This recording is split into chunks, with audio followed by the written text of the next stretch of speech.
फलोदी लाहौर चर्चित भंवरी देवी हत्याकांड तो आपने सुना ही होगा। 18 अगस्त को कलेक्टर कार्यालय घेराव को लेकर तमाम सारे लोग आए। आज हमारे साथ हैं शिषपाल जी, संगठन महासचिव कांग्रेस कमेटी फलोदी, जो 18 तारीख ये आंदोलन के बाद 17 लोगों के ऊपर एफआईआर की गई, उनमें से इनका भी, शिषपाल जी का भी नाम आया। तो इनसे हम बातचीत करेंगे। सर, क्या बताएंगे शिषपाल जी, अब पूरे प्रदेश के अंदर एक भंवरी देवी का विषय बना हुआ चर्चा को लेकर अभी तक 25 दिन बीत जाने के बाद न्याय नहीं मिला। जो आपने कलेक्टर कार्यालय घेराव किया गया था, उसमें एफआईआर हुई, उसमें आपका भी नाम आया। देखो अनिल जी, जो फलोदी जिले के अंदर लोहाट कस्बे में भंवरी देवी का जो जघन्य अपराध, रात को सोए हुए अबला नारी का गला रेत कर जो हत्या की गई थी, उसको लेकर पश्चिमी राजस्थान के प्रत्येक घर में, प्रत्येक महिला में, प्रत्येक युवा में आक्रोश भरा हुआ है। उसी हत्या के बाद 25 दिन से लोग धरना कर रहे हैं, अनशन कर रहे हैं, जगह जगह पर विरोध कर रहे हैं। उसी विरोध के चलते जो फलोदी के अंदर आयोजन जो वहाँ की धरना कमेटी बनी हुई है, उन कमेटी के द्वारा आह्वान किया गया कि फलोदी के अंदर कलेक्टर मुख्यालय और एसपी मुख्यालय पर ज्ञापन दिया जाएगा, उनका घेराव किया जाएगा। ये एक लोकतंत्र की प्रक्रिया है।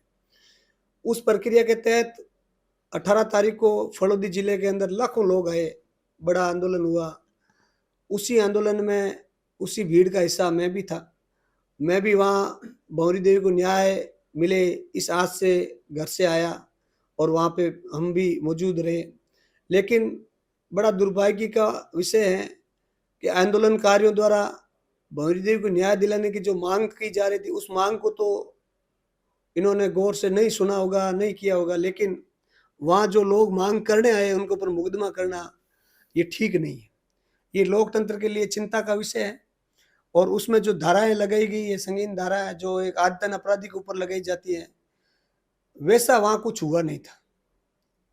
हम लोग, मेरा व्यक्तिगत बताऊं तो मैं ऑन मीडिया भी था वहां, सारे सोशल मीडिया पे लाइव था।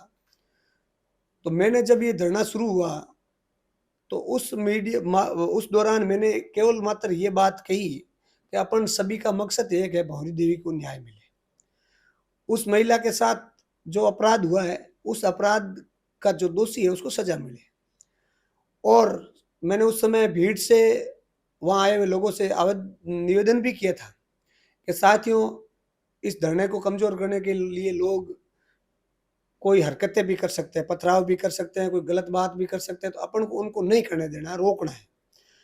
अपन को शांतिपूर्ण तरीके से, गांधीवादी तरीके से ये धरना देना है। वहां से पैदल चलकर कलेक्टर जाएंगे, कलेक्टर साहब को ज्ञापन देंगे, एसपी साहब को ज्ञापन देंगे और फिर अपना है जो आगे का कार्यक्रम करेंगे। लेकिन उसी दौरान जो घटनाएं हुई, उस घटनाओं को लेकर मेरा कहना है कि जो 17 लोग जिन पे आपने आरोपी बताया है, जिनके ऊपर मुकदमा दर्ज किया है, उनका तो क्या दोष है? उन्होंने तो सभी को रोकने की कोशिश की और ये सरकार की कहीं न कहीं चाल है, किसी को भेजा होगा अंदर, जो वहाँ पथराव करके लोगों का माहौल खराब करने के लिए, ऐसी ऐसी स्थिति पैदा करने के लिए वहाँ पथराव किया होगा। या इसमें आपके 3 आरोप लग रहे हैं। एक को तो पेड़ को जो है काटा गया या आज से काटा गया। दूसरा है जो एक महिला कांस्टेबल थी, उसके ऊपर पथराव किया गया। तीसरा जो बैरिकेड है वो गिराए गए। देखो, बैरिकेड तो हो सकता है भीड़ की वजह से गिर जाए, वो कोई बड़ी बात नहीं, हर जगह होता है ऐसा, एक नेचुरल मामला है धरने के प्रदर्शन के अंदर। लेकिन वृक्ष काटने, वृक्ष तोड़ने की यदि कोई बात करता है और ऐसा कोई हुआ है, तो बिल्कुल हम उसके भी खिलाफ है। वृक्षों की रक्षा करना हमारा परम कर्तव्य है और यदि ऐसा किसी ने किया तो उसके खिलाफ पुलिस के पास पूरी वीडियोग्राफी है, उनके खिलाफ पुलिस को कार्रवाई करनी चाहिए। और दूसरी बात, जो बहन पुलिस कांस्टेबल थी, उनके यदि चोट लगी है पत्थर से, तो उनकी जांच हो, जिसने पत्थर मारे उनके खिलाफ कार्रवाई हो। वो पत्थर मारने वाले कभी भंवरी देवी को न्याय दिलाने वाले नहीं थे, वो जो भी थे माहौल खराब करने वाले लोग थे। हम लोग तो शांति से ये धरना करना चाहते थे। और यदि न्याय मांगना गुनाह है, न्याय मांगने से यदि मुकदमा होता है, तो फिर मुकदमा होए, न्याय मांगना बंद नहीं होगा। तो क्या लगता है इसमें अलग-अलग पोस्टें आ रही है, अभी तक कंफर्म पुष्टि नहीं हुई। कभी सोलर माफिया बता रहे हैं, तो कभी बड़े राजनेताओं का नाम बता रहे हैं। उसको लेकर क्या कहेंगे? अलग-अलग मैं चर्चाएं हो रही है। मैं पहले दिन से ये चीज कह रहा हूँ, जब तक एसआईटी और पुलिस क्लियर नहीं करे, तब तक सोशल मीडिया बंधुओं से, युवा साथियों से, तमाम लोगों से मेरा निवेदन है, किसी का नाम नहीं ले। जब पुलिस इस चीज का क्लियर प्रेस कॉन्फ्रेंस करके बता दे कि फलाना मुलजिम है, वो क्लियर होता है।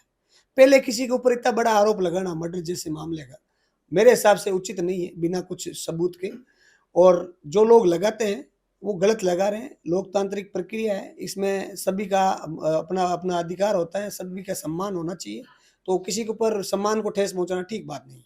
तो उस दिन 18 तारीख को कलेक्टर कार्यालय घेराव किया गया, उसके बाद कुछ मांगे आपकी मानी नहीं गई थी या कोई बातचीत हुई, उसको लेकर रात को धरना वहां पर रहा, वहां तमाम सारे लोग, हजारों की संख्या, उस पर भोजन किया गया, वहां बैठे गए, उसको लेकर फिर वापस वहां चले गए पहले दिन, देखो, ऐसा ये क्यों? तो मैंने आपको पहले ही बताया, ये जो धरना कमेटी बनी है, उस कमेटी का डिसीजन है कि क्या करना है, क्या नहीं करना है। हम तो वो लोग हैं जो चाहते हैं कि भंवरी देवी को न्याय मिले। अब भंवरी देवी के न्याय के लिए यदि हमें कहीं बुलाया जाएगा तो हम आएंगे, चाहे मुकदमा 1000 लगाए। गलत हरकतें हम करेंगे नहीं, कानून हम हाथ में लेंगे नहीं, गलत बात हम करेंगे नहीं। हम प्रक्रिया के तहत, लोकतंत्र प्रक्रिया के तहत उस अबला नारी को न्याय दिलाने के लिए संघर्ष करेंगे। रोड से लेकर सदन तक हर जगह पे हम संघर्ष करेंगे।